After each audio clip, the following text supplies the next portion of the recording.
इसलिए मुझे अपने आप पे नहीं, आप सब पे घमंड होता है। ये घमंड आप सब पे होता है। हमारा के लेकर चल चल अपना घर है। इना बुझाइला तारा बिना पियले नशा होला, बिना पियले नशा। सब राशन उसन के व्यवस्था हो जी तार। घबराए के नहीं के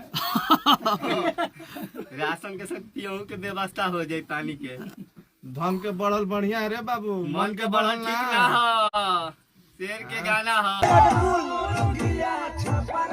तो हेलो दोस्तों, अभी आरा और छपरा के बीच में कंट्रोवर्सी छाई हुई है और मुर्गा मुर्गी को लेके और काफ़ी इस समय विवाद पे है। अभी फ़िलहाल में खेसारी जी ने मुर्गियाँ आरा के है, तो उस विवाद में प्रमोद प्रेमी जी और टुनटुन यादव जी भी गाए हुए हैं कि मुर्गियाँ छपरा के ही है। इस विवाद में भी चल रहा है और अभी पवन सिंह का इंतज़ार है क्योंकि वो भी छपरा के रहने वाले हैं और देखते हैं कब तक उनका गाना आता है। तो फैंस के लिए इंतज़ार है। तो गाइस कैसा लगा वीडियो कमेंट कर जरूर बताइए।